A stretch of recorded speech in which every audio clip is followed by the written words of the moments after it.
In this video, I'll show you how to play Spotify on Discord. It's going to be a step-by-step guide. So this video is only for educational purpose only. The goal of this video is to help you show how you can achieve this. So what you need to do first, you need to open your Discord. If you look at our Discord now, you can see there's no music that's currently playing. So you need to at first connect your Spotify to your Discord. So you can see mine is currently connected. So what you need to do now, you're going to open your Spotify. So open your Spotify.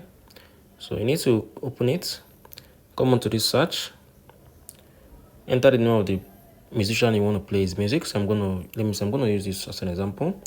So what I'm gonna do, so I'm gonna select this. So as you can see, it's currently playing. So I'll go to my Discord for you to see it. So you can see this is how you can do this. If you found this video helpful, share your thoughts below in the comment section. Thank you all for watching.